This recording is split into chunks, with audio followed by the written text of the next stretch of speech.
Hi there, welcome to my channel. Random upload today because of the spontaneous purchase. My channel doesn't usually focus on tablets, but I felt like sharing this one today. First off, I'm in no means a tablet reviewer, but I am an unboxing channel, so I'm gonna unbox this tablet and show what it comes with, and turn it on eventually just to show off what that looks like. But I'll save a detailed look where I usually do gaming tests and other tests of that nature for a future video for those interested. But the other emphasis for this video is that I got this for a really good deal at Best Buy, and I wanted to share that with you all through this video. So this is the Samsung Galaxy Tab A7 Lite, and this was released sometime in May of this year, and as mentioned earlier, I got this for a pretty decent price from Best Buy, and I got it for $149.99 today as of the upload date of this video. It retails for $199.99, so $50 off. But the weird thing is, this is the model with larger ROM and RAM, so it comes with 64 gigs of storage and 4 gigs of RAM. But then there's also another lower model that's 32 gigs of storage with 3 gigs of RAM, and that one isn't on sale, so it's actually $10 more at the moment, so that's a bit strange.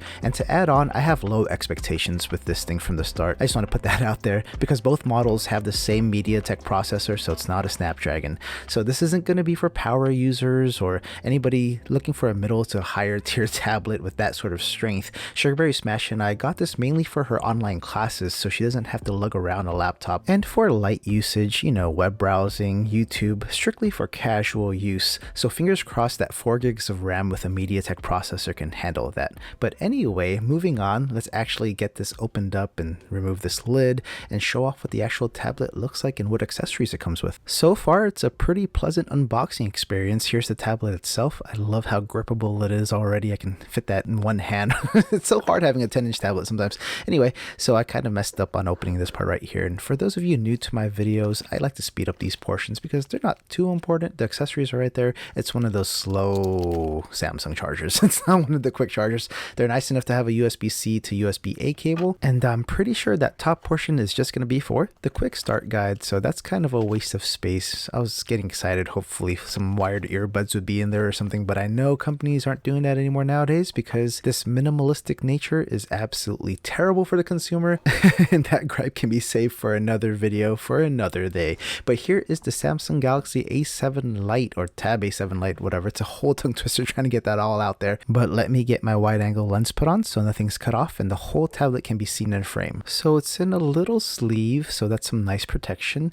And let me figure it out. There it is. It's actually like a little envelope, so that's pretty awesome. Haven't seen that yet. And it's a cool metallic gray, so I love how most of the housing is metal. The bottom and top portion where it's a bit darker, almost black, that's made out of plastic, so I'm assuming that's for the ports and just to make sure that it doesn't overheat down there, and it stays safe to the touch when you're charging or you have some earbuds in. But overall, it's a nice clean color and it almost looks pretty premium, so I like that touch. Of course, there's a bezel that goes all around, and I don't mind that because it gives you a place to hold without touching the screen at times, when, especially if you're watching a video or whatnot. And here's a better look at the top where one of the speakers is housed, and I believe there's 2 speakers on this, so that's another nice touch. Having stereo speakers on a budget tablet is definitely a positive. So here's the left side where the micro USB tray is, and I believe it can handle up to a terabyte. So here's the bottom, and thankfully there's a 3.5mm jack right there, a USB-C port for charging, and the second speaker, and I think that little tiny hole is a microphone. And finally, the right side where the volume control and the power button is located.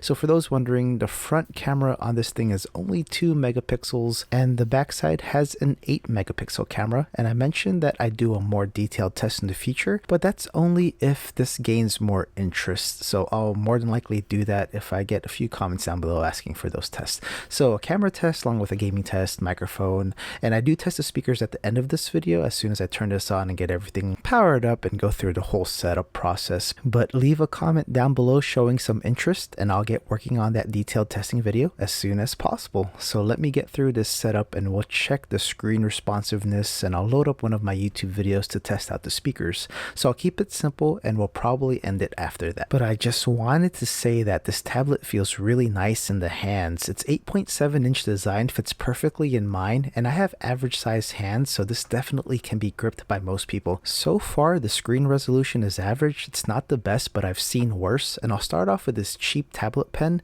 and you can see the MediaTek processor kind of struggling to swipe wipe down from the top. So hopefully after this warms up just a bit, that clears up later on. And I think there's a few files trying to update in the background as well too. So hopefully it can multitask a little bit better, but I will be testing this thing out pretty hard for the next few days or a week or so. But using my fingers, it's pretty responsive. It's touching all the icons and everything is working and clicking and going okay. Let me try to type in my YouTube handle right here just to see how smooth it is. Let me spell it correctly at least. So wow, VJSLTR. So the keyboard responds nicely. Let me get a video loaded up and we'll try out the speakers. So as I navigate around my YouTube page, click my face, it's loading up pretty quickly. My Wi-Fi isn't the best, so that could affect that as well too. But going from tab to tab, everything seems to be transitioning nicely. I'm not too sure which video to pick, but let me just click on this Creative Labs headset. So let's take a listen.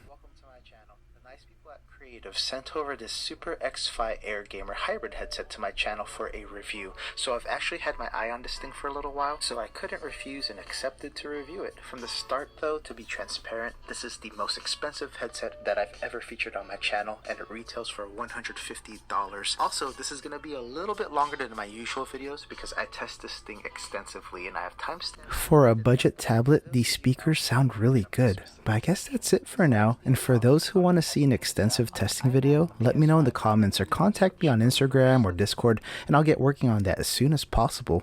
With that, I hope that you all enjoyed this video. I'll leave a link down below for those who want to see it on Best Buy's website. Other than that, feel free to check out these other videos if you want to see more of my content.